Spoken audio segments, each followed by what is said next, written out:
la verdad no hay otro sitio donde encasillarlo. Sí, soy medio honesta. O sea, no la podemos poner digestivo, no la podemos poner nervioso. El nervioso ya tiene mucho contenido, vamos a ponerle más. El nervioso podría caber, pero la verdad que hay demasiado contenido. El endocrino no pega tampoco el músculo esquelético. Entonces, pues al final, como la piel tiene ciertas funciones del sistema inmune, se coloca en este sistema. Objetivo, conocer los elementos histológicos constitutivos del sistema inmune, especialmente los tipos de células que hay en la piel. Ya se van a dar cuenta que, bueno, hasta ahora lo que conocemos de la piel es que es un epitelio plano, estratificado, queratinizado. Hasta ahora, pues eso es lo que hemos dicho desde el segundo semestre, lo llevamos repitiendo las pocas veces que hemos hablado de piel. Pero no hemos dicho cuáles son los constituyentes de ese epitelio estratificado, porque al decir que tiene varias hileras o varias capas, lo que significa es que todas tendrán funciones diferentes, y eso es lo que vamos a ver pues, durante la clase de hoy. También vamos a hablar no solamente de la piel, sino que vamos a hablar de los grandes acompañantes de la piel que sirven como barreras epiteliales. Esos dos grandes compañeros de la piel se les denomina anexos cutáneos o faneras. ¿Cuáles son los anexos cutáneos o faneras? Bueno, son las uñas y el pelo, ¿vale? Entonces hoy tocaremos también un poquito este tema, porque a veces pues yo me daba cuenta que llegaban a internados y no tenía ni idea de qué era la uña y qué era el pelo. Entonces me parecía como que, bueno, de pronto no todos van a ser dermatólogos, pero algunos de pronto sí se decantarán por esa especialidad, o serán patólogos, o serán cirujanos plásticos, o harán másteres en medicina estética, y entonces es muy importante que conozcan estas cosas, ¿vale?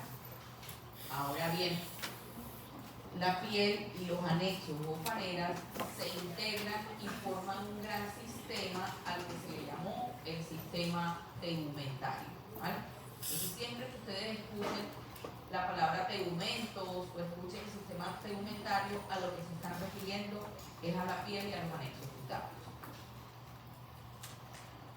Bueno, ahorita ya hablaremos de todo esto, de cómo está conformada la piel y cómo están conformados los anexos. Y me vengo mejor a la figurita porque me parece como más sencillo ir viéndolo con una figura histológica e ir haciendo la corrección. Ahí tenemos la piel. Lo más importante de saber de la piel es que la piel se divide en tres grandes zonas o en tres grandes capas para, digamos, sus fines o sus objetivos clínicos o fisiológicos en el ser humano.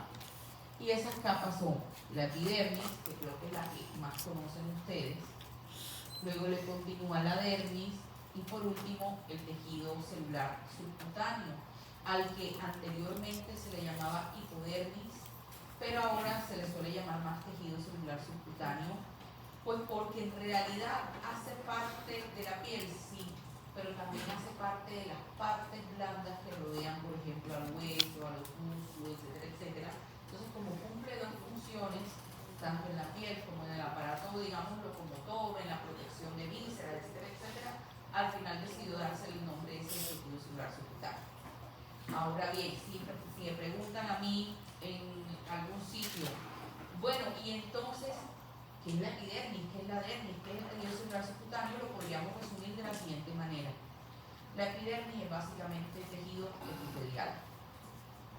La dermis, lo que es tejido conectivo o conjuntivo.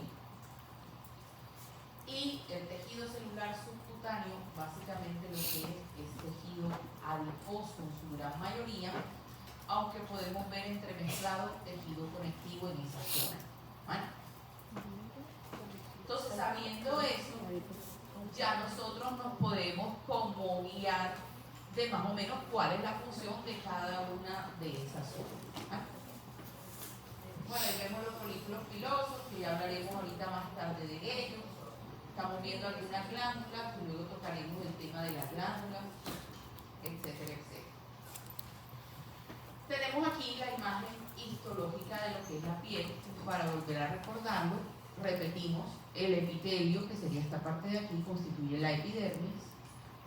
La dermis sería el tejido conectivo subyacente y luego viene la hipodermis. Yo creo que la diapositiva tiene un error porque en realidad esto es dermis superficial y esto es dermis profunda. Aquí abajo sería lo que es la hipodermis. ¿Vale? Funciones de la piel. Bueno, la piel tiene muchas funciones. La principal y la más importante, y por la que estamos aquí, es la función de barrera. Acuérdense que la piel pues, es el órgano más extenso que tiene el ser humano y el que se encarga pues, de protegernos de cualquier tipo de antígeno o cuerpo extraño que quisiera ingresar pues, del medio externo. Inmunológica, ya lo veremos. La función más importante la contribuye a través de unas células que se le denominaron células de Langerhans. Ahorita veremos qué hacen las células de Langerhans. Homeostasis, bueno, sí, contribuyen al equilibrio y sobre todo al equilibrio hidroelectrolítico, porque debido a sus funciones específicas de permeabilidad, pues permiten que ciertas cosas puedan ingresar y que algunas otras no puedan ingresar, y por lo tanto eso ayuda al equilibrio hídrico en el ser humano. Endocrinas, bueno, sí. Acuérdense de algo muy importante que de pronto vieron el semestre pasado y también lo vieron en endocrino. Hay ciertas hormonas del cuerpo humano que necesitan los rayos del sol, es decir, la luz lumínica, para poder hacer una activación apropiada. La más importante de estas hormonas es la vitamina D, lo vimos en algún momento. Acuérdense que la vitamina D es esencial básicamente para todo el proceso del equilibrio del calcio en el ser humano, y por esa razón es importante pues la piel en estos aspectos. Excreción. Bueno, sí, la piel contribuye a la excreción del sudor. Es una labor que la maneja en conjunto con el sistema nervioso. Acuérdense que el sistema nervioso, la parte autónoma, es la que se encarga realmente pues, de que esas glándulas sudoríparas contribuyan y produzcan el sudor y pueda ser eliminado hacia la piel. Pero lógicamente la piel es el sitio donde se encuentran esas glándulas sudoríparas y por lo tanto es donde veremos expresada esa sudoración. Empezamos entonces hablando de las capas o los estratos de la epidermis, que es la primera capa, la más superficial que comentamos previamente. Antes de empezar con esto, es importante aclarar que el ser humano presenta dos tipos de piel. ¿Cómo así que dos tipos de piel? Sí. Resulta que nosotros tenemos una piel que se le llama piel gruesa y tenemos otra piel a la cual se le llama piel delgada. ¿Vale? ¿Dónde tenemos la piel delgada? Prácticamente en todo el cuerpo. La mayoría de la extensión de la piel corresponde a piel delgada. Vamos a decir, profe, ¿dónde tenemos la gruesa? Fácil. Piel gruesa la tenemos en palmas de manos, en plantas de pies, en codos y en ocasiones en rodillas, ¿vale? Es decir, zonas donde hay un mayor aumento de la queratinización, de la producción de queratina.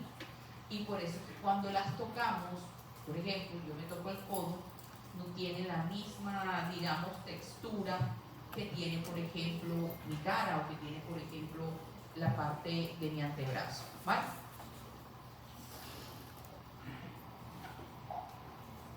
A ver si paso un poquito para ver si está por acá. Aquí. ¿Vale? Entonces, ahí dice piel gruesa a la izquierda, piel delgada a la derecha. ¿Cuál es la gran diferencia entre la piel gruesa y la piel delgada? La diferencia más importante es el número de estratos o de capas de la epidermis. Como hemos dicho que la piel gruesa pues, tiene mayor producción de queratina, se dice que la piel gruesa consta de 5 estratos o 5 capas. Mientras que la piel delgada, como tiene una menor producción, solamente va a tener 4 capas como tal. ¿Vale? Por eso es que cuando veníamos en segundo semestre, yo les mostraba las placas en histología y les decía, no, que es piel delgada, no, que es piel gruesa, miren que en una se ve compacta la queratina, y les decía, miren cómo en otra se ve delgadita, delgadita. Es por esa razón que de pronto en ese momento en segundo no lo entendíamos muy bien y no daba mucho tiempo como de explicarlo por el contenido tan vasto que había en segundo, pero ahora en quinto sí podemos como especificar un poquito más la presencia pues, de esa capa tan compacta en la gruesa y esa capa tan delgadita en la delgada. ¿Vale? Ahorita nos devolvemos otra vez a las diferencias entre una y otra, pero volvamos a los estratos de la epidermis. Bueno, empezamos de abajo hacia arriba. Vamos siempre como en orden de cómo se genera. ¿Vale? Yo siempre le llamo a esto de la epidermis como la escalera a la maduración, porque básicamente es eso. Son unas células que se originan en la parte de abajo y poco a poco ellas van subiendo un escalón, van subiendo el otro, van subiendo el otro, y a medida que van subiendo, pues van madurando, van envejeciendo, se van especializando, hasta que al final llega a su muerte. Es como un pequeño ciclo de la vida que ocurre allí en epidermis. ¿Vale? Entonces empezamos con las primeras, que son pues, importantísimas, que son el estrato basal, que contiene las células basales. Las células basales son células epiteliales que se van a encargar exclusivamente de realizar función mitótica, es decir, producir más celularidad epitelial, pues que pueda ir ascendiendo poco a poco por esos estratos de la piel. ¿Vale? ¿Qué sucede? Las células epiteliales basales no conviven solas ahí. Ahí hay otros protagonistas de la piel que les gusta estar en esa zona del estrato basal. Esos otros protagonistas suelen ser los melanocitos, que ahorita ya hablaremos de ellos, y las células de Merkel, que las vimos en tercero cuando hablábamos de receptores sensoriales. Comentábamos que eran uno de los grandes receptores sensoriales. Como vamos para fin de ciclo básico, yo ahorita les doy el repasito de las células de Merkel. ¿Vale? Listo, luego esa célula se genera, imaginémonos que es esta, y asciende hacia el siguiente estrato que se le llama estrato espinoso. El estrato espinoso suele ser el que tiene mayor número de capas, mayor número de hileras. Ya aquí a la célula, como ya se vuelve una célula un poquito más madurita, más especializada, ya no se le dice célula epitelial basal, porque lógicamente ya no está la basal, sino que a partir de aquí adquiere el nombre de queratinocito. ¿Vale? Bueno, y se llama queratinocito porque en realidad la función primordial o importante de esta célula es la producción de la queratina. ¿Vale? Acuérdense que la queratina es un material netamente proteico, son componentes proteicos que se van a generar pues, a partir de esta célula. Importante en estas células del estrato espinoso, bueno, las uniones que hay entre unas y otras. Resulta que estas uniones siempre se dice que son, acuérdense que una célula epitelial puede tener uniones basales, puede tener uniones laterales. Entonces, en este tipo de células prima mucho la unión lateral y se dice que son por uniones de tipo desmosomas. De pronto en algún libro de histología van a encontrar que diga, no, los queratinocitos están unidos unos por otros por fuentes intercelulares. Eso es correcto. O sea, en algún momento de la vida, hace muchos años, a los desmosomas se les llamaba fuentes intercelulares. ¿Y por qué se les llamaba así? Bueno, porque cuando uno los veía al microscopio en estos espacios blanquitos que les estoy mostrando, si yo me acerco mucho a eso, se ven como unas lineecitas, como unos puentecitos entre uno y otro. Entonces ese fue el primer nombre que se le dio. Luego realmente se dieron cuenta que eran uniones adyacentes y que tenían un nombre especial, que eran uniones de tipo desmosoma. Entonces le cambiaron el nombre, pero muchas veces ustedes van a ver en descripciones histológicas, en informes de patología, que dicen las células presentan entre ellas fuentes intercelulares. Que ustedes ya sepan que les están hablando de uniones entre ellas. ¿Vale? Importante, en ese estrato aparece una célula que es acompañante, no es célula epitelial, pero es una célula que le gusta estar en ese estrato y acompaña la piel, que se le denominó célula de Langerhans. Ahorita hablaremos de ella y su acción en el sistema inmune. Pasamos al siguiente estrato, un estrato que es facilito de aprendérselo porque es el estrato más oscuro de la piel. Se caracteriza por tener ese tono morado, basófilo intenso. Ese basófilo es muy típico de la granulosa. no lo tienen el resto de las capas, ¿vale? ¿Por qué esos queratinocitos allí adquieren ese tono? Bueno, porque cada vez más van a tener dentro del citoplasma contenido proteico. Y específicamente tiene un contenido proteico típico que se le llamó gránulos de queratohialina. Esos gránulos captan mucho lo que es la hematoxilina, es decir, el colorante morado. Y por esa razón siempre se van a ver así. ¿Hay partes de la piel que tienen más granulosa que otras? Sí, hay zonas de la piel que tienen más granulosa que otras. De hecho, se dice que la piel gruesa suele tener más estrato granuloso que la piel delgada. Bueno, la explicación es porque la piel gruesa se va a producir más queratina que en la delgada. Hay patologías del ser humano que también tienen más granulosa y se habla del término hipergranulosis, que significa que aumentó. Por ejemplo, imaginémonos que en una piel de antebrazo, que es piel delgada, vemos una granulosa así como esa que estamos viendo ahí. Eso no sería normal en piel delgada, entonces le llamamos hipergranulosis. Hay algunas enfermedades de la piel que pueden cruzar con esto porque empiezan a tener mucha queratinización. Un ejemplo de estas puede ser, por ejemplo, la psoriasis, ¿vale? Vamos a pasar a la cuarta, que no está aquí, pero bueno, la voy a poner, que es esta, una que está entre la granulosa y el estrato córneo, que se le llama el estrato lúcido, ¿vale? Voy a pasarme a la siguiente diapositiva, que es esta, ¿vale? Ahí se ve. El estrato lúcido, repito, solo aparece en piel gruesa. En piel delgada no tenemos estrato lúcido. ¿Y qué es el estrato lúcido? Pues básicamente es una transición entre un queratinocito con núcleo y lo que va a ser pues la queratina como tal.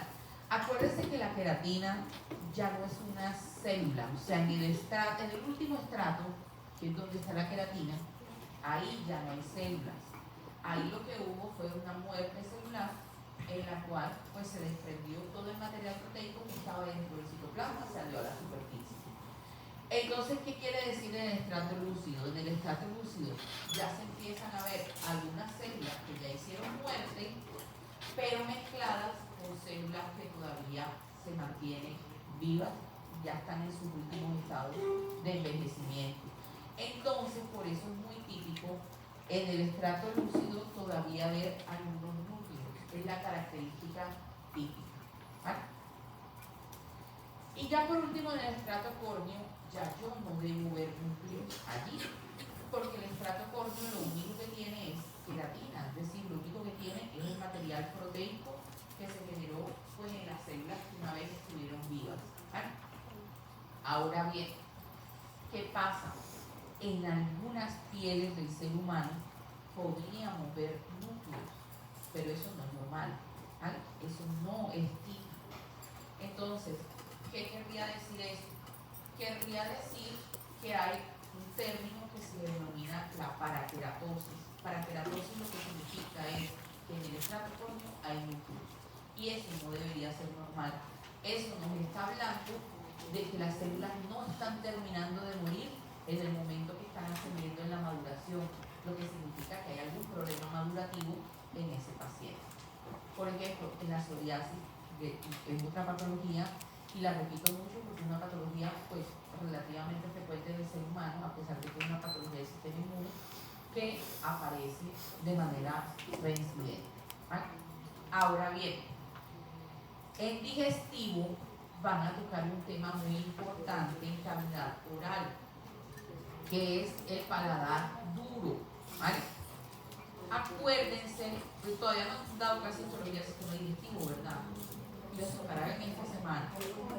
Hoy. Bueno, entonces le adelanto un poquito, lo va a dar la doctora María José. Sí, bueno. Entonces le adelanto un poquito esa parte como para que la tengan clara. Resulta que el paladar duro es una de las excepciones en el cuerpo humano que están tapizadas por un epitelio plano estratificado, pero a veces habla de una paraqueratinización, ¿vale? Es decir, es la única zona del cuerpo humano donde podemos ver núcleos en el estrato córneo y no es malo y no significa que haya patología. Y me va a decir, bueno, ¿por qué? Profe, porque el paladar duro sí, por ejemplo, la encía no, o el carrillo de la mejilla no, o la encía no, o la boca, el mismo labio, o la misma piel. ¿Por qué nosotros no y el paladar duro sí?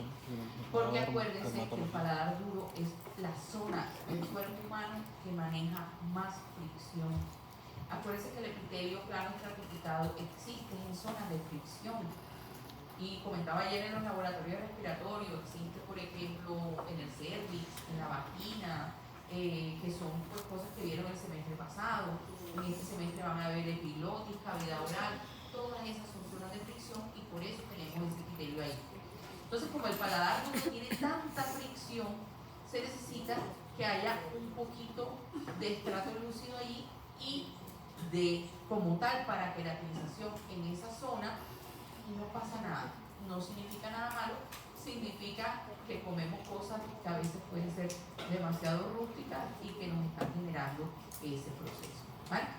Ahí cierro paréntesis donde sale un poco de la clase de piel, pero es que sé que el digestivo lo van a ver y entonces se quedan como que, ven acá, pero la profesora en un tema me dijo que eso no se podía y la otra me está diciendo digestivo que eso sí se puede. Entonces es la única excepción a la regla. ¿Vale? Ok. Bueno, repetimos, estrato basal, ahí nos lo dibujan con una mitosis como para recordar la actividad mitótica progresiva que tiene. El estrato espinoso, que creo que en esta diapositiva es como mejor lo pintan, porque pintan un grosor marcado, que es típico de ella. Y bueno, ahí me ponen la célula de Langerhans. Si ven las lineecitas que dibujan, esas son las uniones tipo de hemosomas o puentes intercelulares. Luego está el granuloso, que lo dibujan con un montón de bolitas dentro del citoplasma, ya saben que son los gránulos de queratohialina. Luego me dibujan el estrato lúcido, que ya saben que es el inicio de esa muerte celular de esos queratinocitos, y ya el estrato córneo, donde ya pues hay puros queratinocitos muertos con la presencia pues de la queratina. Bueno, ya le hemos comentado un poquito, el queratinocito no está solo en la epidermis.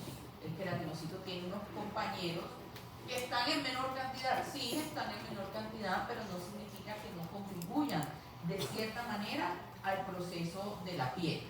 Entonces tenemos allí a los melanocitos, tenemos allí a las células de Langerhans y tenemos aquí a las células de Merkel, que pues las tres las comenté mientras que estuve hablando de las capas. Ahorita hablaremos un poco de ellas, pero vamos a empezar primero con los queratinocitos, que es lo que hemos estado hablando hasta ahora.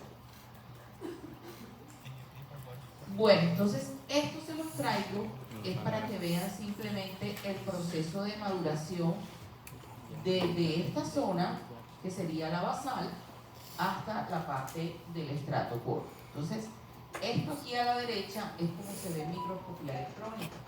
Pues a la izquierda es un dibujito como más claro, es un dibujo de histología de Gardner, para los que pues quieran de pronto verlo con más detalle, está en histología de Gardner y pueden mirar pues la progresión. Entonces, inicialmente, estas células basales pues son unas células epiteliales sin más y básicamente lo que tienen es unos tonofilamentos muy rudimentarios inicialmente. Conforme ellas van ascendiendo, el aparato de Golgi y los ribosomas sobre todo empiezan a producir proteínas como tal, y a esas proteínas se empiezan a empaquetar en unos cuerpos que se les empiezan a llamar cuerpos laminares, ¿vale? Luego, cuando va ascendiendo, empieza a ocurrir que esos cuerpos laminares empiezan a subir hasta esta parte apical de la célula. ¿Por qué? Porque resulta que esos cuerpos laminares tienen un contenido proteico, pero también tienen un contenido un poco seroso.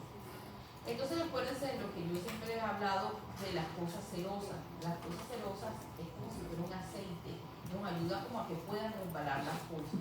Entonces, básicamente, ese contenido ceroso llega aquí, es para ponerse en esta zona, por encima, y que sirva como una especie de película protectora para el resto de las capas que están en la epidermis. ¿Por qué? Porque si esto no estuviera aquí y la célula asciende a esta zona, la queratina podría destruir las células que están abajo. Entonces, por esa razón, coloca como esa pequeña película ahí que permite la protección.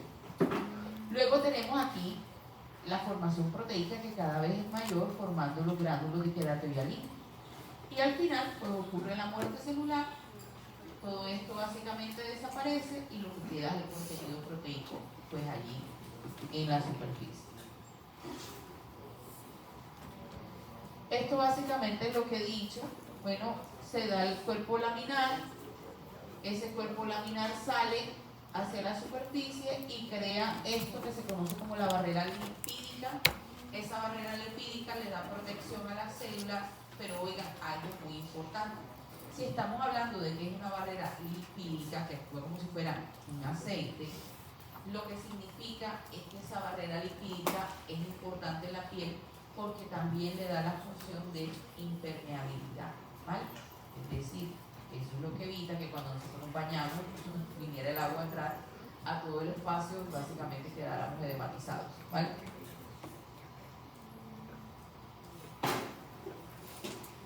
Bueno, ya lo comentamos, tipo de piel, pero ahora ya veamos como las diferencias estructurales en cada una, pues de manera detallada. Empezamos con piel gruesa, repetimos, 5 capas, en la cual el estrato córneo es el más prominente. Miren que es una capa compacta de queratina, gruesa, prominente. Estratos bien desarrollados granulosos, como ya les comenté, la piel gruesa típica de tener un estrato granuloso prominente. Palmas de manos, plantas de pie, pero ya les dije que hay otras zonitas que puede tener el cuerpo humano, como los codos y las rodillas. La dermis suele ser muy delgada. Y ojo con esto, una idea súper importante: la piel gruesa nunca tiene ni folículos pilosos ni glándulas sebáceas, ¿vale? Miren la mano, se la mira, no tiene ni un pelo, ¿vale? La planta del pie no tiene ni un pelo.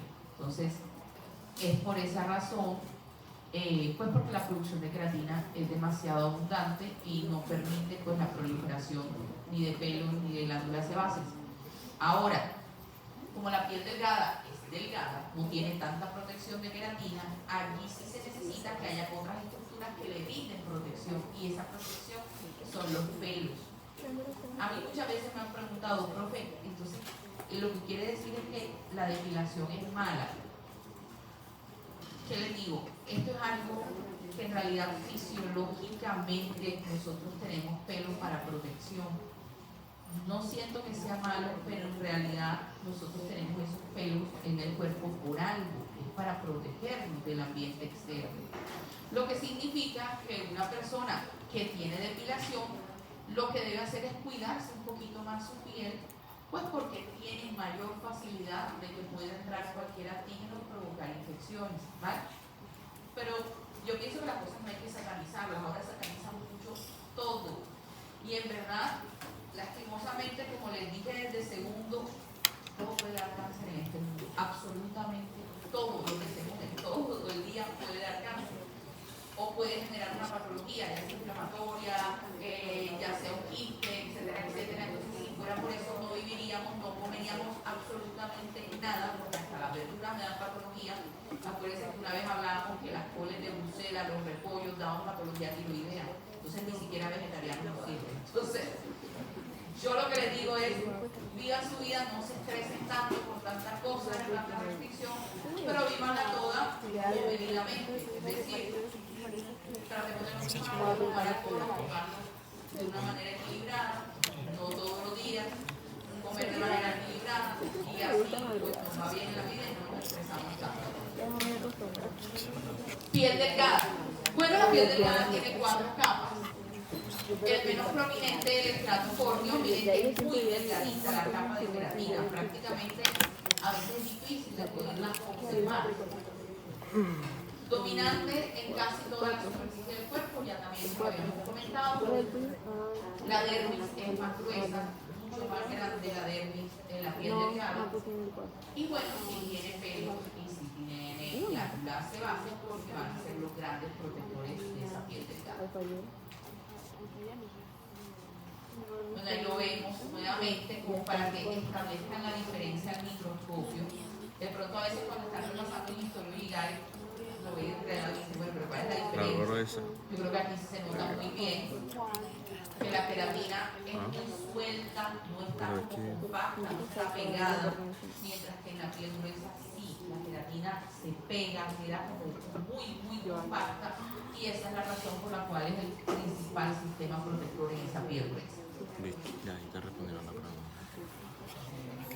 Bueno, pasamos a un acompañante celular que hay en la epidermis. Ya dejamos a los queratinocitos de un lado y pasamos a las células de Merkel, ¿vale? Acuérdense que las células de Merkel, en cuanto a ontología o a histogénesis, nosotros no las hemos podido categorizar muy bien si son células netamente epiteliales o si son células neurales, porque resulta que ellas provienen del ectodermo. Acuérdense que del ectodermo prácticamente proviene casi todo lo epitelial y casi todo lo neural. Entonces, ¿qué pasa? Que ellas comparten funciones. Unas funciones son de tipo neural y otras son de tipo epitelial. Por eso al final la definición que se da es así: células epidérmicas, ectodérmicas. Pero no podemos garantizar que sea un linaje 100% epitelial porque no lo es, ni tampoco un linaje 100% neural porque no lo es, ¿vale? ¿Qué hacen estas células de Merkel y por qué son tan importantes? Bueno, porque esas células, acuérdense que se mantienen todo el tiempo unidas o adheridas a una zona que se llaman los discos de Merkel, y esos discos de Merkel se continúan con lo que son las terminaciones nerviosas aferentes. Es algo como lo que hablábamos ayer del respiratorio para los que fueron, los que no se preocupen, no se los cuento. Es algo similar a lo que sucedía en las células de cepillo en el epitelio respiratorio, lo que fueron ayer a clase. Hacen esa unión con la fibra nerviosa aferente y eso es lo que permite básicamente la percepción sensorial, ¿vale? ¿Qué perciben sobre todo? El tacto fino. Acuérdense que el tacto fino lo que significa es, por ejemplo, el roce del pelo con la piel. Yo eso lo siento gracias a las células de Merkel, bueno, y a los corpúsculos de Meissner, que ahorita también los volveremos a repasar porque también son elementos que están en la piel. Bueno, ya lo vimos, las células de Merkel se encuentran por encima pues, de los discos de Merkel, que son como el elemento táctil, la zona donde digamos que él recibe la información y la lleva hacia el axón como tal o la terminación nerviosa.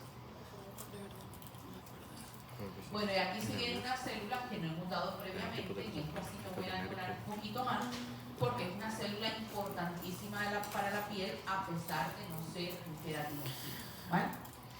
Los melanocitos también son células que embriológicamente provienen de la línea germinal ectodérmica.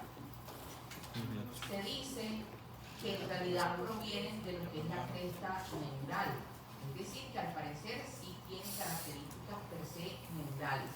Sin embargo, ellas habitan todo el tiempo en epidermis o en zona de epitelio escamoso del folículo piloso, ¿vale? También las podemos encontrar a veces en algunos sitios diferentes, como por ejemplo a nivel del ojo, que ya nosotros pues lo vimos previamente cuando tocamos el tema del ojo. Acuérdense que el ojo tiene un estrato que se llama la coroides o la uvea, que también se le denomina, y en esa zona pues se ubica también en este tipo celular, ¿vale? ¿Qué es lo importante de esta célula? Lo importante de esta célula es que la célula es la encargada de producir un contenido proteico al cual se le llamó melanina. Pero resulta que la melanina tiene una capacidad de pigmentación o es un pigmento muy alto en el cuerpo humano. Es decir, que la melanina lo que nos ayuda con ese pigmento tan alto es que cuando entren los rayos lumínicos del sol genera como un sellamiento sobre la piel y de esa manera le impide que los rayos ultravioleta puedan entrar con tanta fuerza, ¿vale? Es como si nos pusiéramos o nos metiéramos dentro de un cuarto que está todo polarizado. La polarización lo que hace es que los rayos entran mucho más débiles. Igualito pasa con la melanina, ¿vale? Ahora bien, bueno, ¿y cómo se hace eso de la melanina? Es decir, que mis queratinocitos producen melanina. No, y esta es una idea muy importante. Los queratinocitos no producen melanina. Me va a decir, ajá, profe, y entonces yo como toda estoy pigmentada, si yo lo que tengo en la mayoría de la epidermis son queratinocitos. Bueno, porque se produce la melanina en el melanocito, pero el melanocito tiene que entregar esa melanina al queratinocito, ¿vale? Repito, la melanina se produce en el melanocito, pero la melanina tiene que llegar al citoplasma del queratinocito y ahí es donde pigmenta, ¿vale? Él hace la entrega hacia el queratinocito. En el melanocito, pero la melanina tiene que llegar al citoplasma del queratinocito para que la melanina. Sí, ellos siempre quedan ahí. Ellos nunca ascienden, ellos nunca salen de ahí, ellos se quedan fijos todo el tiempo. Una célula fija de la basal de la epidermis, ¿vale? Entonces ahora vamos a entender qué es lo que pasa allí. O sea, cómo de un melanocito pasa a un queratinocito la melanina y por qué se produjo la melanina, ¿vale? Bueno, y lo estamos viendo.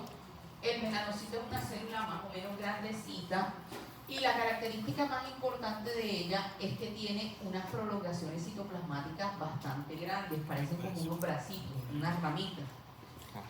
Y entonces, ¿qué sucede en el citoplasma del melanocito? Resulta que el citoplasma del melanocito es muy rico en un aminoácido que se denominó tirosina, ¿vale? Ya ustedes lo conocen. ¿Qué pasa con la tirosina? Resulta que también en el citoplasma del melanocito hay una gran cantidad de tirosinasa, que es la enzima que degrada la tirosina y me la convierte en DOPA, ¿vale? Entonces, ¿qué sucede? Acuérdense que este cuento lo tiramos en algún momento, yo se los conté cuando estábamos en el sistema nervioso y hablábamos, por ejemplo, de núcleos como la sustancia negra, que decíamos que tenía ese color negro porque tenía mucho pigmento de melanina. ¿Y por qué? Porque había mucha proteína tirosina que se degradaba en DOPA, etcétera, etcétera. Entonces, al final, el proceso de la propia DOPA provoca la conversión hacia melanina, ¿vale? Es decir, que ¿qué es indispensable en un melanocito para que pueda producirse melanina? Es indispensable tener tirosina y sobre todo tirosinasa, porque si no tengo la enzima, ¿cómo voy a hacer la conversión enzimática? Entonces, ¿qué pasa? Hay patologías del ser humano, hay una patología muy específica que se caracteriza porque el paciente sí tiene melanocitos, pero no tiene tirosinasa. ¿Alguien se le ocurre qué patología puede ser? ¿O qué condición del ser humano? El albinismo, ¿vale? El albinismo. Entonces el albinismo sí tiene los melanocitos, pero resulta que dentro no hay una enzima convertidora y entonces por esa razón no puede llegar a convertirse en melanina y por eso el paciente está totalmente sin pigmento, ¿vale? Sí. Salud. ¿De dónde?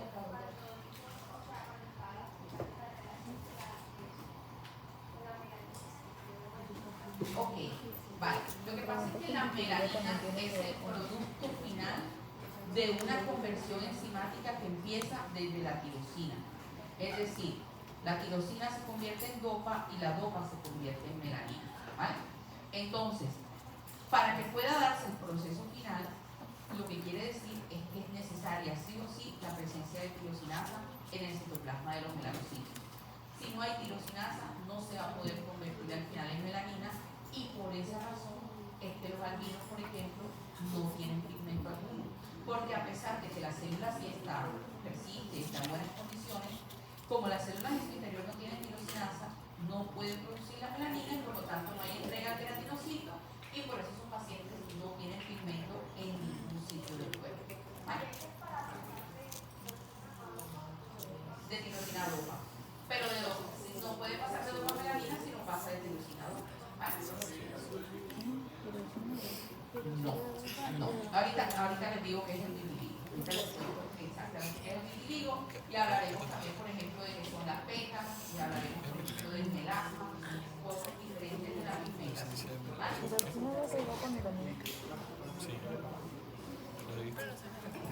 Normalmente se dice que algunos pacientes pueden llegar a tener algunos niños pueden tener algunas alteraciones, pero no todas, porque hay algunos que son como dominantes, depende de la cantidad que pueden tener eso. ¿Vale? Bueno, ¿qué sucede entonces ahora? Bueno, ahora que se creó, ahora bien, ¿dónde ocurre todo eso? ¿Eso ocurre ahí libremente en el citoplasma? No. Eso ocurre empaquetado en una vesícula a las cuales se le dio el nombre de melanosoma. ¿Vale?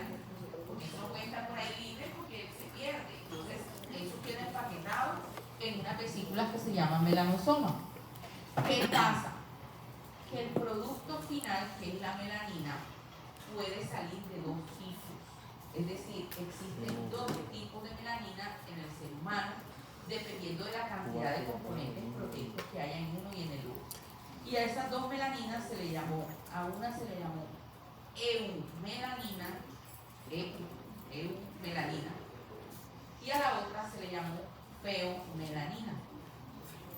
Entonces, esos son los dos tipos de melanina que hay. Si yo tengo mucha cantidad de eumelanina, probablemente yo voy a tener el cabello castaño o lo voy a tener negro, muy oscuro. Si yo tengo bastante feomelanina o mayor cantidad, probablemente tendré un cabello pelirrojo o lo tendré rubio. ¿Vale? Entonces, ¿de qué dependen los diferentes colores del ser humano? De las proporciones o de las cantidades que haya, tanto de eumelanina como de feomelanina. Hay personas que producirán un 90%, por ejemplo, de eumelanina, mientras que habrán otras que producen nada más un 10%. Entonces, de eso depende pues la diferencia entre la pigmentación de cada ser humano. Pero ojo, esto es muy importante. Y es una pregunta que el doctor Valencia me hizo a mí en un parcial de esto de histología y a mí jamás se me olvidó porque quedé traumada. Y la pregunta era, él nunca me lo dijo en clase y después lo tiró en el examen. La pregunta era, ¿los seres humanos tienen la misma cantidad de melanocitos? Muchísima gente respondió que no, porque la gente supuso que pues, la gente más pigmentada tiene mayor cantidad de melanocitos y la gente pues mucho más clara tenía menor cantidad. Eso es un error. Todos los seres humanos tenemos la misma cantidad de melanocitos. Todos tenemos el mismo número de melanocitos. Lo que cambia es la cantidad de producción del pigmento de melanina, ¿vale? Pero los melanocitos somos igualitos para todos. Todos genéticamente venimos predispuestos con la misma producción. Lo que cambia es que algunos van a producir más melanina, otros van a producir menos melanina, algunos produciremos más feomelanina, otros produciremos más eumelanina, y eso es lo que va haciendo pues, los cambios para que fenotípicamente seamos diferentes. ¿Vale? En el ojo sucede exactamente lo mismo y en el pelo sucede exactamente lo mismo. Ahora veremos un poco del pelo y pues veremos. Claro, porque va cambiando la producción.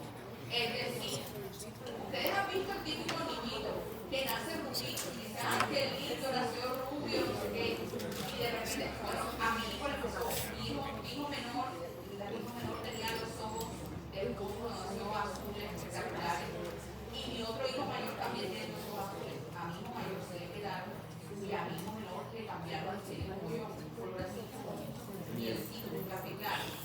¿Por qué pasó? Bueno, porque probablemente en las células de él empezó a haber mayor producción de melanocitos, de pronto más alcohol probablemente, y eso generó mayor protección. Ya con los segundos hijos ya se hagan de todo. Entonces, ahí pasó eso, una mayor producción y por eso pigmentó más un lado que el otro.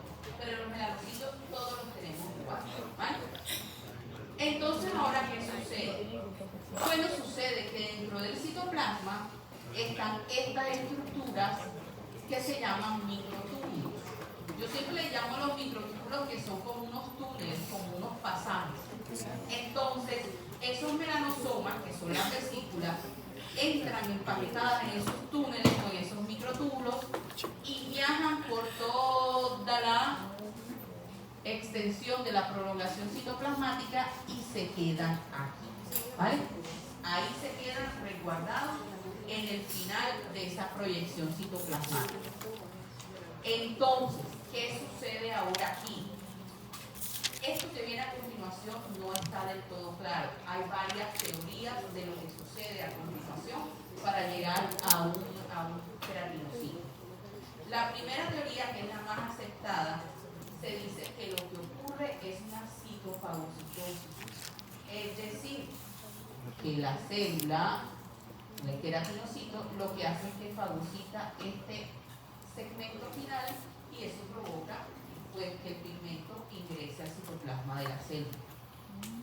Hay otras que dicen que no se produce eso, que lo que se produce es que este segmento final se separa, por decirlo así, del resto y que luego cuando ya está separado, entonces por endocitosis entra a la célula queratinocítica. Como les digo, es algo que no se sabe del todo bien cuál de las razones es la correcta, cuál de las hipótesis es la correcta, ¿vale?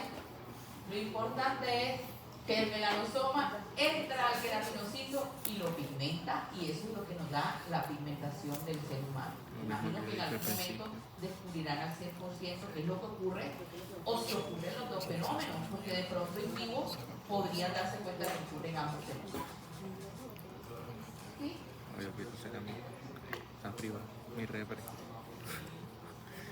Normalmente de algún tipo de noxa, y la noxa más frecuente es el sol. Es decir, ontológicamente o genealógicamente, al ser humano se ha sido mucho más expuesto al sol que otras personas. Entonces, esas personas que durante años, durante siglos, durante milenios han sido más expuestas al sol, digamos que su genética decidió producir mayor cantidad de melanina para que se pigmentara mucho más. Y por eso ustedes ven que hay zonas del mundo donde hay mayor pigmentación y hay zonas del mundo donde hay menor pigmentación. Sería algo interesante saber, bueno, no lo vamos a poder saber porque nos vamos a morir, pero por ejemplo, sería interesante saber en siglos o en milenios qué pasará con los australianos, por ejemplo. Porque los australianos normalmente tenían su capa de ozono totalmente normal y restablecida, y ellos no tenían tanto, digamos, acción directa del sol. Pero poco a poco ellos han venido teniendo destrucción de su capa de ozono y el sol está entrando más en zona directa. Como les digo, esto tiene que pasar siglos y milenios para que se dé, pero probablemente en algún momento los australianos crearán ese mecanismo de defensa y cada vez nacerán más pigmentaditos, ¿vale? Bueno, aquí está nuevamente el melanocito. Creo que este dibujito es más fácil de entenderlo. Ahí está la producción citoplasmática. Las bolitas blancas son pues los melanosomas inmaduros, los que todavía no han producido todavía la melanina total. Los negritos son los que ya se produjo la melanina, que van viajando a través de los microtúbulos hacia las zonas más externas. Y bueno, miren cómo aquí se está desprendiendo. ¿Sí ven cómo hicieron el dibujito? Como si se estuviera desprendiendo para entregarle pues a los queratinocitos su pigmento de melanina. Ahorita seguimos hablando de la melanina cuando lleguemos al pelo, porque hay un poquito más de cosas que decir, pero bueno, dejémoslo hasta aquí por ahora y pasamos a la siguiente célula, que es la célula del ángel. La célula del ángel es muy importante y este semestre pues la verán muchísimo, porque por excelencia la célula del ángel es la presentadora de antígenos a nivel de la piel, ¿vale? Acuérdense algo muy importante. Nosotros tenemos en el sistema inmune algo que se le llama el sistema reticuloendotelial. que son aquellas células que normalmente se encargan de presentar antígenos. El gran ejemplo de esta célula es el macrófago, ¿verdad? Pero acuérdense de lo que les dije yo ayer en clase de respiratorio. El macrófago es una célula que todo el tiempo está deambulando en sangre. El macrófago no le gusta quedarse en un sitio alojado. Entonces, las células que normalmente suelen quedarse alojadas, a ellas se les suele llamar más bien histiocitos, que son células que provienen como tal de esa hematomática, pero que se mantienen todo el tiempo en un sitio. Por ejemplo, en digestivo vamos a ver una célula histiocítica que suele quedarse ahí alojada en el hígado todo el tiempo, que se le llama célula de Kupffer. No se le llama macrófago porque el macrófago está circular. ¿Vale? El pulmón se le llama macrófago interalveolar o intraalveolar, pero porque no se queda quieto. Él entra y sale del alveolo todo el tiempo. Entonces, por esa razón se le puede llamar macrófago. En piel tampoco se le llama macrófago porque es que en realidad él se queda todo el tiempo en la piel, él no suele salir. Él sale si hay alguna circunstancia especial, pues ahora la comentaremos. Entonces, como casi todo el tiempo de su vida él está en piel, se le denominó célula de Langerhans porque Langerhans fue el histólogo pues, que vio por primera vez esta célula. ¿Vale? Como toda célula de este sistema macrofágico, ella de lo que se encarga es de ser presentadora de antígenos. Acuérdense que todas estas células provienen de células dendríticas y la célula dendrítica lo que hace es eso, presentar el antígeno. Creo que eso lo verán un poquito mejor ahorita en inmune.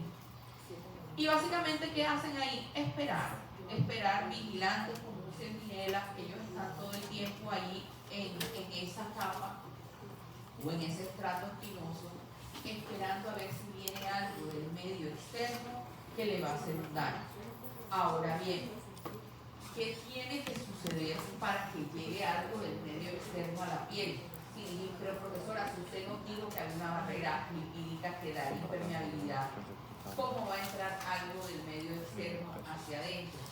Pues fácil, muy fácil. Lo más probable es que entra por microlesiones de la piel, es decir, cortes, abrasiones, traumas, cosas que a veces son ingénitas porque a veces uno no se da cuenta y eso provoca entrada hacia la piel.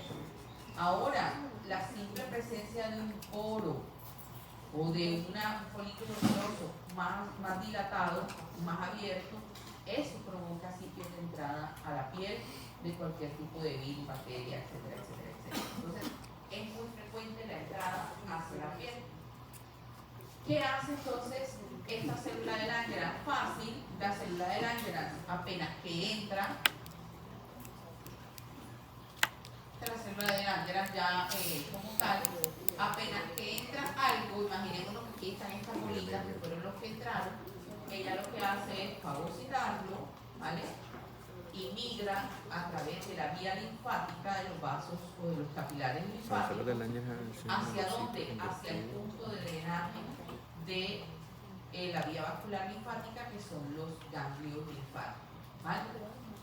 Por eso se dice que a pesar de que los vasos linfáticos pertenecen al sistema vascular, los vasos linfáticos contribuyen de una manera importantísima al sistema inmune porque al final todo drena hacia el ganglio linfático.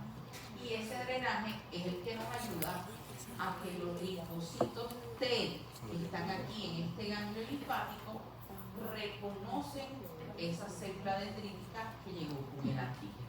Es decir, la célula de Langerhans llega a esta zona y la célula de Langerhans lo que hace es decirle al linfocito, mira, ves, te presento, aquí llegó Corynebacterium acnes, que llegó desde la piel y ahora a ti te toca hacer algo con respecto a eso. Es decir, que la célula de Langerhans es la que permite la activación de la citotoxicidad, por ejemplo, de los TH1, por ejemplo, los linfocitos CD17, provoca esa activación de los linfocitos para que los linfocitos puedan ir a hacer la labor citotóxica, por ejemplo, a la piel. ¿Vale?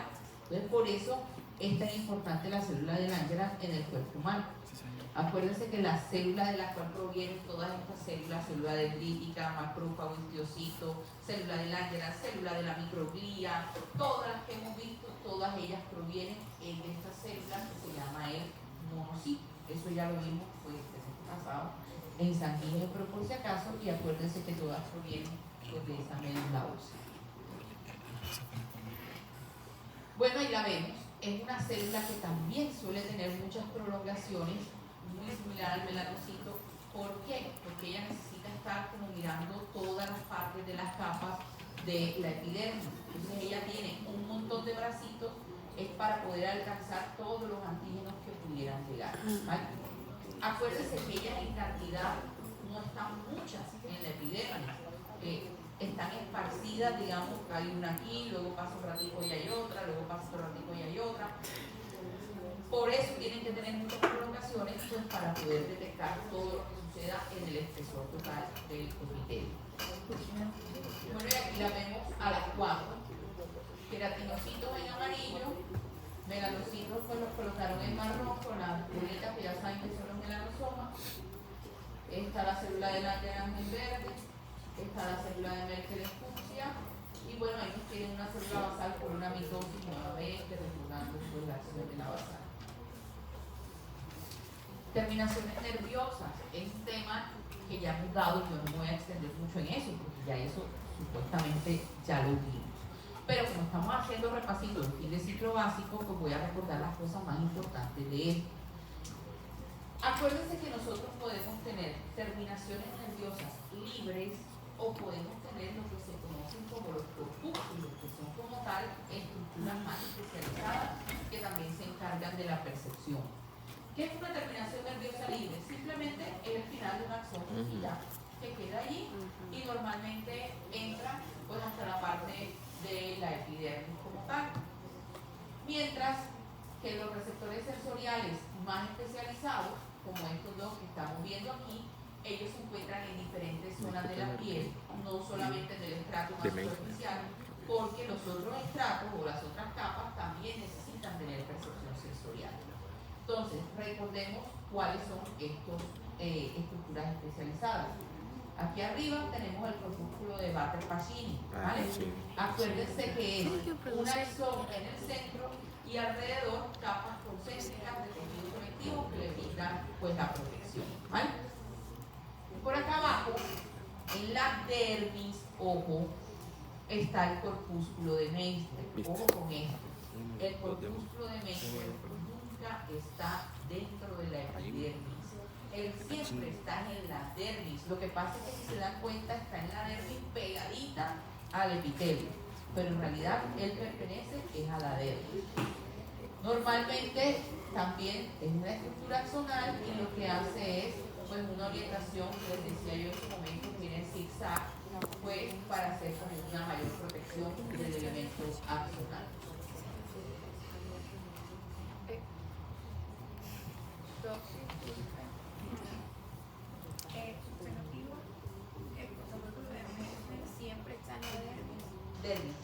Pero el de Pacini.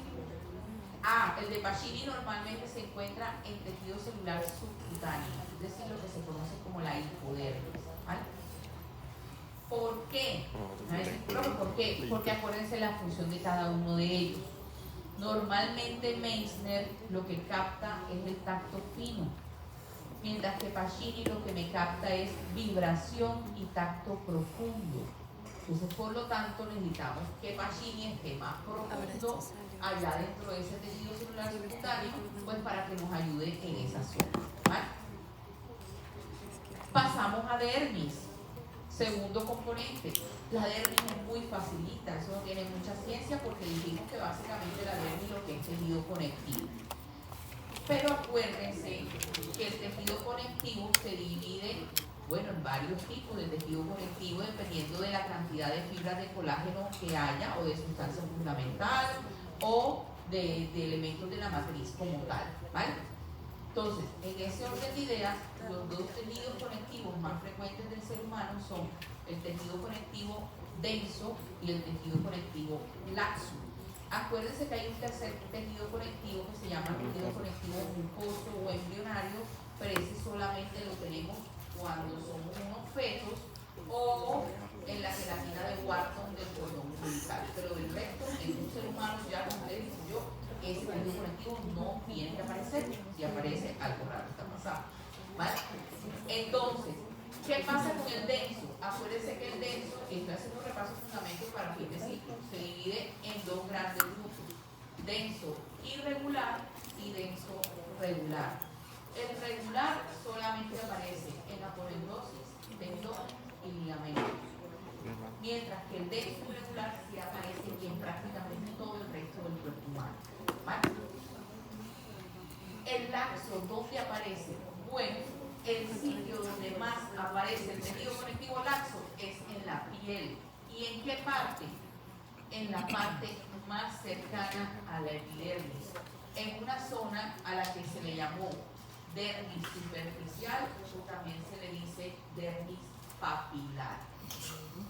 ¿Por qué se le llamó dermis papilar? Porque resulta que el hombre que estaba mirando esto al microscopio y que decidió darle este nombre, él veía que la dermis hacía como estas montañitas, ¿sí las ven? Como unas subiditas. Y él dijo, óyeme, pero esas proyecciones así parecen unos dedos, parecen como unas papilas. Entonces por eso le voy a colocar a esta zona dermis papilar. ¿Vale? Ya después la gente decía, eso es lo que hace confundir, porque eso no es una papila por definición es una proyección de epitelio. Entonces llamémosle mejor dermis superficial. Sin embargo, yo le doy los dos nombres porque muchas veces en los informes de patología, sobre todo patólogos ya mayorcitos, todavía siguen colocando dermis papilar. ¿Vale? Luego, si bien un tejido conectivo denso irregular, observen el cambio de color. Acuérdense que el tejido conectivo denso, por definición, tiene mayor cantidad de fibras colágenas que de fibras elásticas y de reticulares. Entonces, por esa razón, se ve así intensamente eosinófilo. Y a toda esta zona se le llama dermis profunda o también se le llama dermis reticular. Se le llama así porque dice que forma como una red de sostén para el epitelio y pues para el tejido conectivo subyacente. ¿Cuál es el mayor contenido de esa dermis? Bueno, el mayor contenido es en fibroblastos, porque ya ustedes saben que los fibroblastos pues, son de las células fundamentales del tejido conjuntivo propiamente dicho.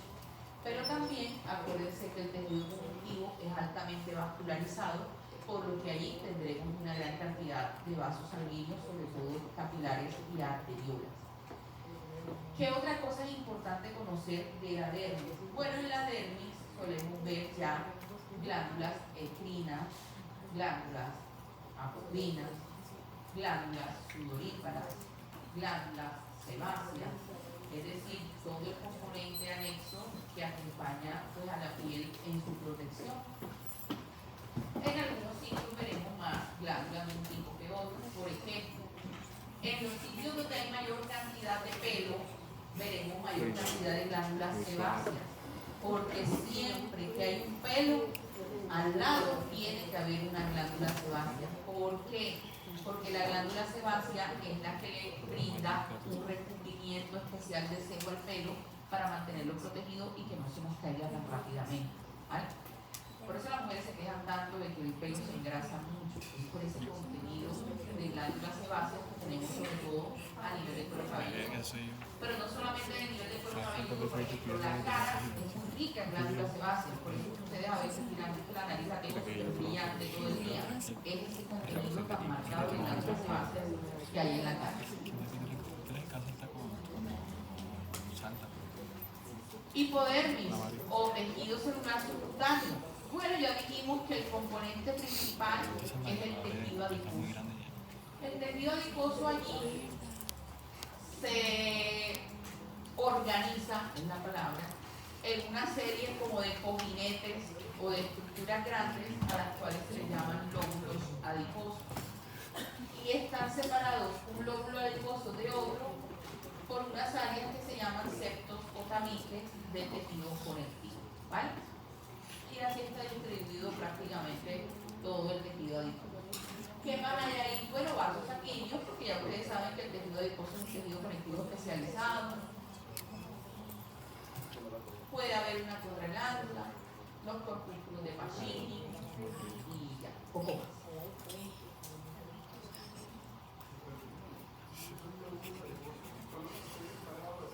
Exactamente.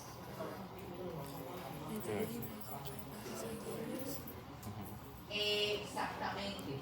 Es por eso que, por ejemplo, digamos que, por ejemplo, ¿qué es la celulitis? La celulitis es realmente lo que es una distribución irregular, por decirlo así, de esos cojinetes grasos que encontramos en el tejido celular subcutáneo, y por eso pareciera que se vieran como unos huequitos que subían y bajan, ¿vale? Ahora, ya podemos entender también otra cosa muy importante, que de pronto en endocrino la dijimos cuando hablábamos de Cushing. En algún momento que tocamos el tema de Cushing, hablábamos que un paciente con síndrome de Cushing tiene característicamente estrías. ¿Se acuerdan de ese cuento? Porque decíamos que el cortisol es muy proteolítico, ¿vale? Y en ese momento yo les decía, claro, es que el cortisol es proteolítico, y entonces ¿qué hace? Me destruye el colágeno, porque el colágeno básicamente lo que es proteína. Entonces, al destruirme todas esas fibras de colágeno, esas fibras reticulares, ¿qué está haciendo? Separación de la dermis.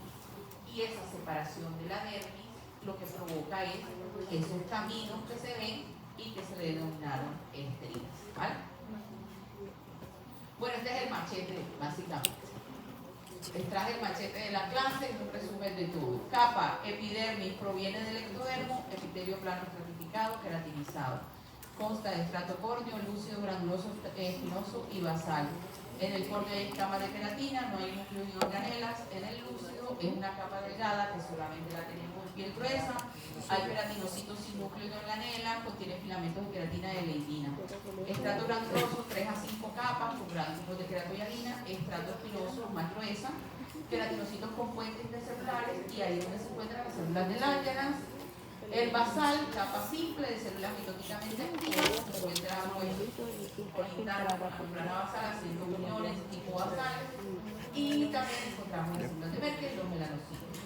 Dermis proviene del mesodermo, ojo, yo creo que esto todavía se acuerdan, pero el tejido conectivo, acuérdense, tanto el propiamente dicho como los especializados provienen de línea mesodérmica.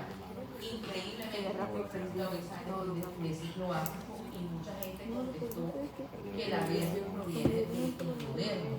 A mí me sorprende porque es algo que repetimos continuamente, que el tejido conectivo es de línea mesodérmica. Colágeno tipo 1 en su gran mayoría. Acuérdense, esto es muy importante, que también ha sido pregunta de ciclo básico. El colágeno tipo 1 es muy frecuente en la dermis, pero ojo, si a mí me preguntan cuál es el colágeno más frecuente en las membranas basales del ser humano, ¿cuál debería decir? 4, muy bien, ¿vale? Eso nunca se me puede olvidar. Dermis papilar, bueno, tiene colágeno tipo 3, fibras elásticas, vasos sanguíneos y mecanorreceptores, que ya los comentamos. En la reticular, colágeno tipo 1, fibras elásticas, glándulas sudoríparas, pelo, músculo pirolector, glándulas sebáceas, mecanorreceptores. Bueno, pasamos al pelo.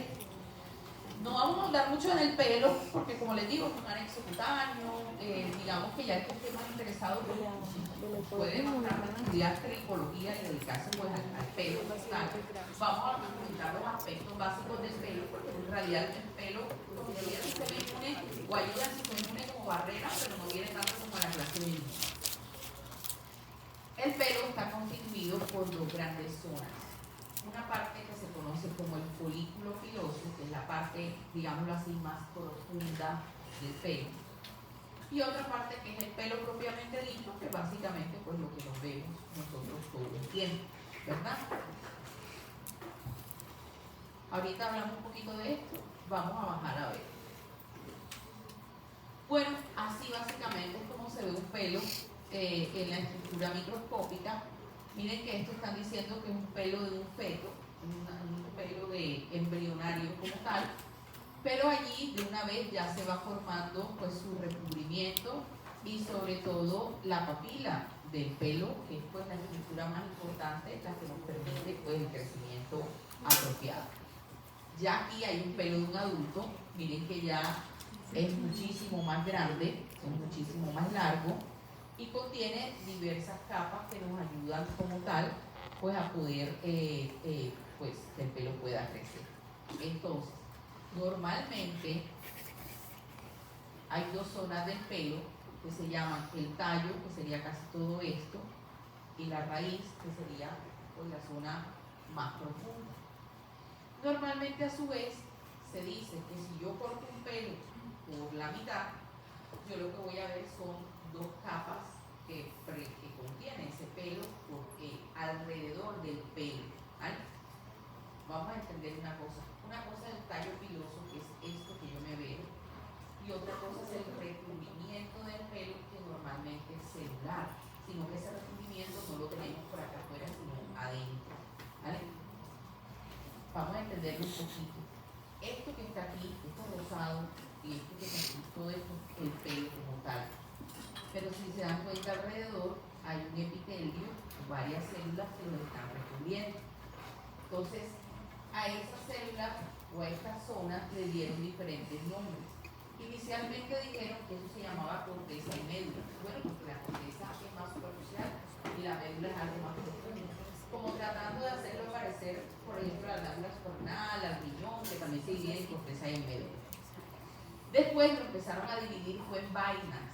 Entonces dijeron, vamos a llamarle a una vaina radicular externa, a otra le llamamos vaina radicular interna. El punto es, como para no complicarnos, que todos son células epiteliales que contribuyen a que el pelo se mantenga recubierto antes del nacimiento, pues porque era como tal. ¿Cuál es la zona entonces más importante del pelo? La zona más importante del pelo es esta zona que tenemos aquí, que es lo que se denomina el bulbo piloso. Esa zona sí es importante porque allí es donde están las células mitóticamente activas que van a poder hacer pues, la producción del material piloso y que van a poder garantizar el crecimiento. ¿Sí? El folículo, nosotros vamos a ver folículos pilosos en la dermis.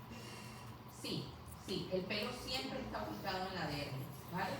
Lo que sale como tal ya de, digamos, a la piel como tal, es ya el tallo del pelo como tal. Pero lo que es el folículo y la papila, sobre todo que la porción inferior, eso siempre está en dermis. ¿Por qué? Bueno, porque necesita mayor protección. Bueno, aquí a toda esta zona se le llama bulbo piloso. Pero lo más importante del bulbo piloso es esta zona que está aquí en el centro, que se denomina papila. Que como ya les dije, esa papila es la zona que tiene las células pues mitóticamente activas y es la que va a originar que pueda crecer ese pelo. ¿Vale? Ahí estamos viendo las diferentes zonas. Por ejemplo, estamos viendo la vaina radicular externa, que sería esta que va por aquí. Esta que va por acá es la vaina radicular interna, que algunos libros la dividen en capa de Huxley, capa de Henry, pero no vamos a jugar en eso. Ya les digo, el que quiera estudiar tricología después lo estudia con más calma. ¿Vale? Esto todo es el pelo, ¿verdad? Y bueno, si se dan cuenta, son unas células muy parecidas a las células basales que nosotros tenemos a nivel del epitelio plano estratificado queratinizado de la piel. Listo. Ahora bien, ahí hay melanocitos. Sí, lógicamente hay melanocitos igualito que como habían previamente en la piel. Y ocurre básicamente el mismo proceso. Nuevamente cambia la conformación de eumelanina y feomelanina y por eso hay personas que tenemos distintos tonos de color del pelo. Alrededor, todo esto que está en verde es tejido conectivo. Lo que pasa es que está teñido en verde porque es una técnica especial. Hicieron técnica especial como para reconocer que esto como tal, esto del centro, es el pelo que nosotros vemos. Y alrededor lo que hay, pues son elementos epiteliales que lo rodean o que lo envuelven.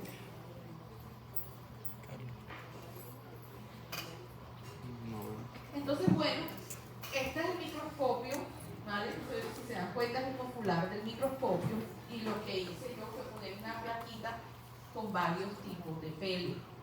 Entonces, lo que vamos a tratar es de reconocer, pues, qué tipo de color de pelo tendría cada uno de estos individuos, porque si se dan cuenta, cada uno tiene un color diferente, ¿vale? Entonces vamos a empezar con el primero. ¿Qué tipo de color creen que tenga de pelo el paciente? Negro, debe ser un negro. Bueno, la característica del color negro realmente es castaño.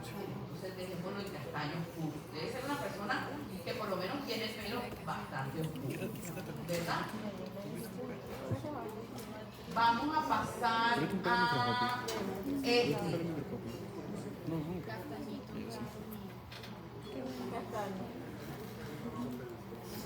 es un pelirrojo, ¿vale? Es un pelirrojo. Tiene un contenido muy grande en lo que es la feomelanina y entonces adquiere su color muy rojizo, ¿vale? Vamos a pasar a este. Este es un rubio, ¿vale? Este es un rubio. Tiene escasa cantidad de eumelanina y pues digamos su contribuyente mayor pues es la feomelanina y no tiene tanta, entonces por eso queda en rubio. Vamos a pasar a este. Es una cana, correcto. Es una cana. Acuérdense que la cana sí tiene el tallo piloso. El problema es que ya la producción se acabó en ese paciente porque las células entraron en proceso de envejecimiento o senescencia y por esa razón ya no pigmenta más. Ya no hay más reglas después de esa pigmentación.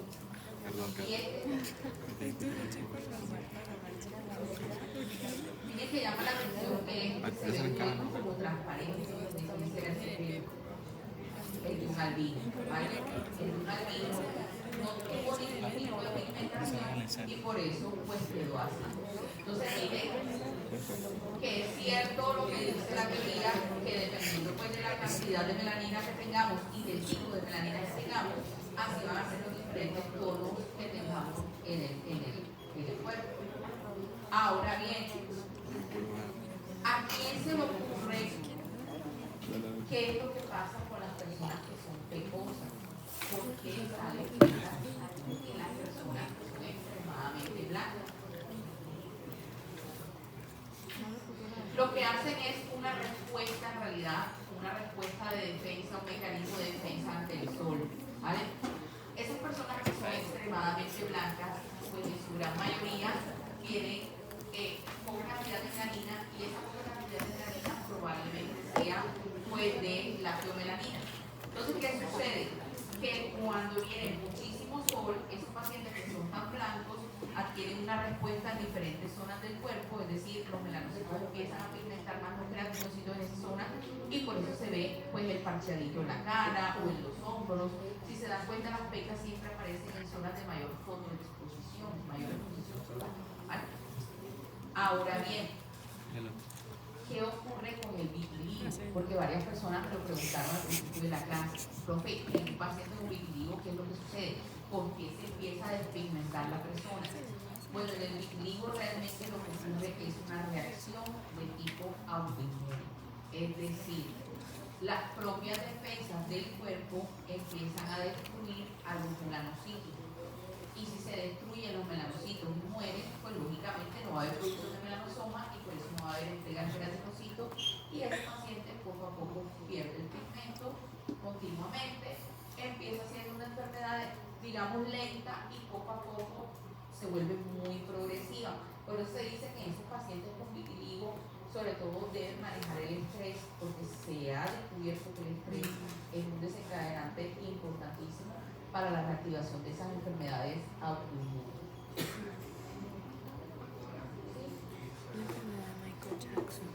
Bueno, los lunares ya son cosas diferentes. Normalmente en medicina al lunar no se le llama lunar.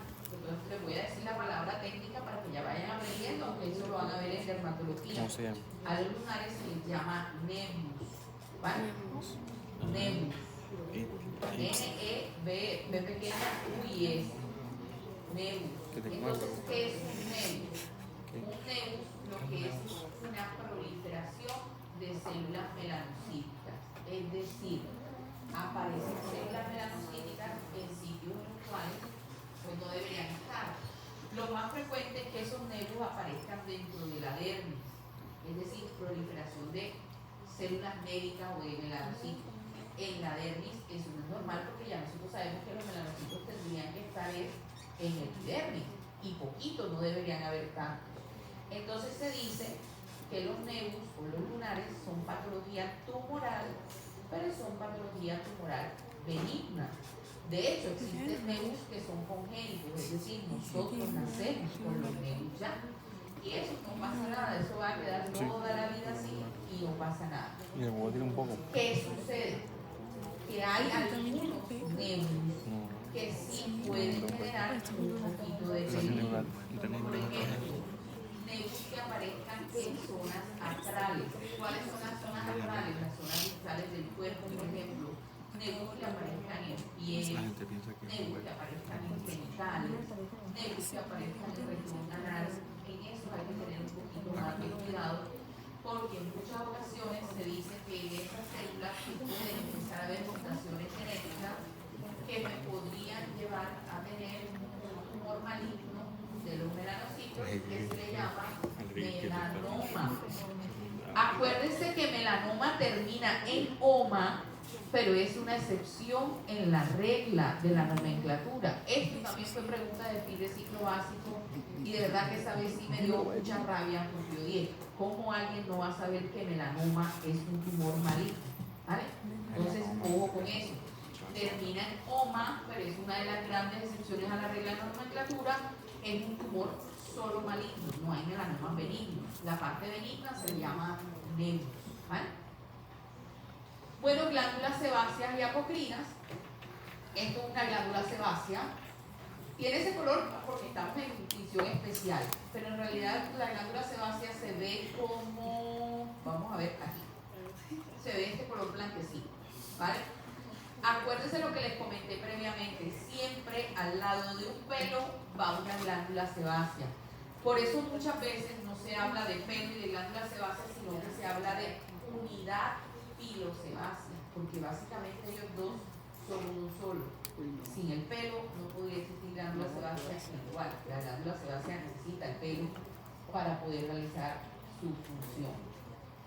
Por aquí están las glándulas ecrinas, las glándulas apocrinas. Se parecen mucho, por ejemplo, a las glándulas apocrinas de la mama. Ellas lo que hacen es constituir un material que le permite o le ayuda a crear esa barrera lipídica que hemos comentado previamente que ocurre a nivel de la piel. Glándulas ecrinas, ahí las estamos viendo. El gran ejemplo de glándula ecrina es la sudorípara, ¿vale? Y bueno, seguimos con la uña, ¿vale? Acuérdense que la uña no es un componente celular. ¿Qué es entonces la uña?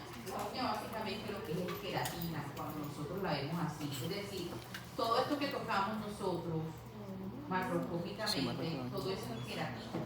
Lo que pasa es que es la queratina más compacta que tiene el cuerpo humano.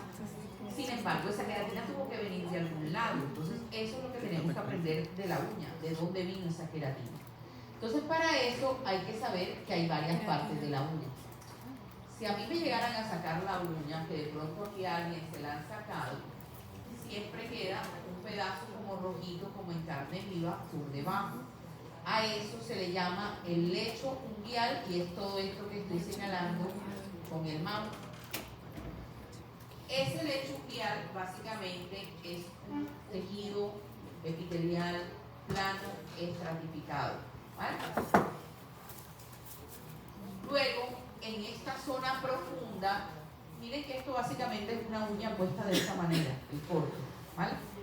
Entonces, en la profundidad de la uña, es decir, por acá adentro, en esta zona que yo no logro ver, ¿vale?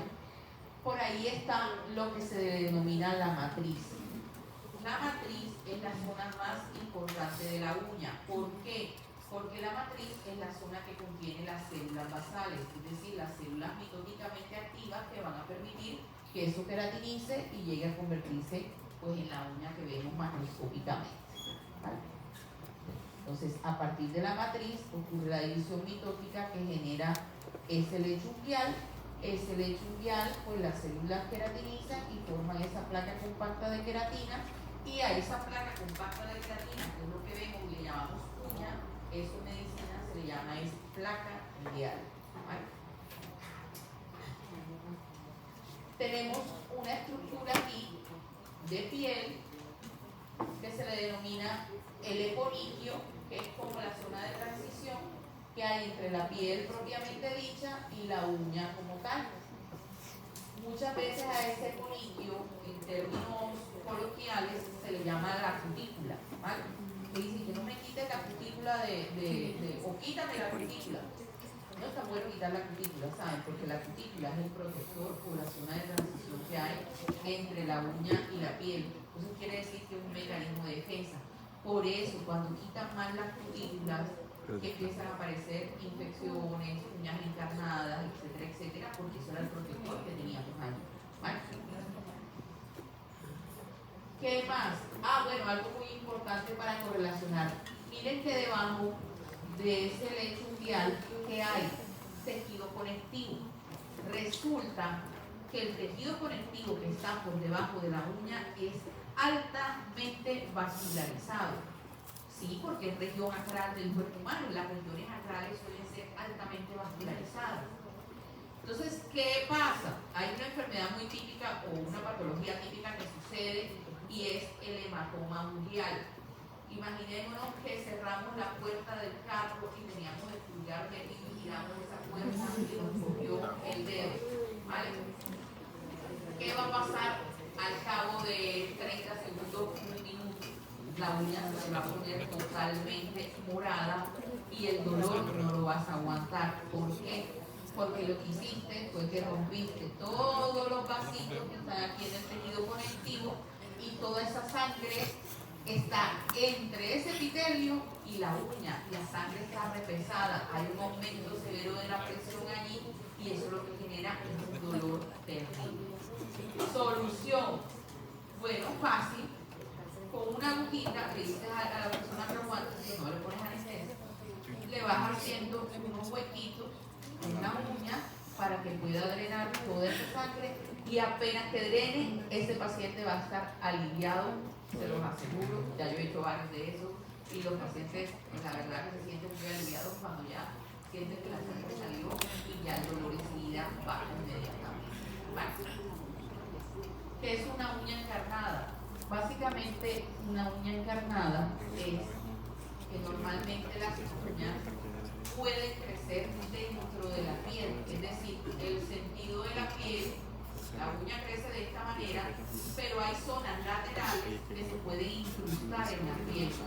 Y esa incrustación, por ejemplo, cuando hacen los pedicure y los manicure de manera inadecuada, entonces, ¿qué hacen? Te cortan este pedacito superficial, pero te dejan por dentro esa punta, te la dejan enterrando la piel.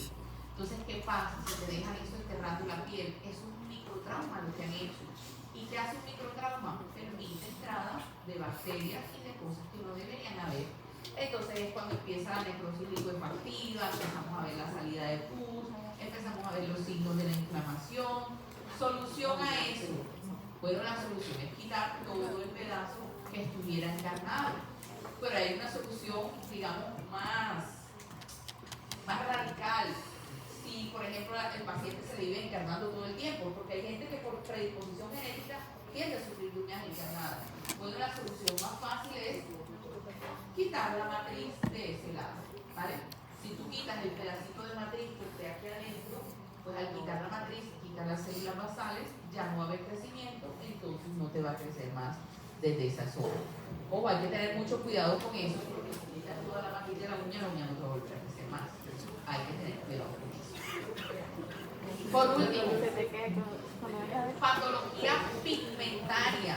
¿En las uñas puede existir patología del pigmento? Sí, sí, porque el lecho ungueal también tiene melanocitos, entonces también puede haber patología de la uña. Es decir, ¿puede existir melanoma de uña? Sí, y de hecho cada vez el melanoma de uña se va haciendo un poquito más frecuente en la población y bueno, probablemente se deba a la acción de los rayos ultravioleta pues, sobre esos lechos ungueales. Es normal que la gente tenga melanoma de uña, no es algo frecuente, pero sí hemos visto que la incidencia ha ido aumentando un poquito en algunas poblaciones. ¿Vale? Y bueno, señores, eso es todo por hoy. Ya la diapositiva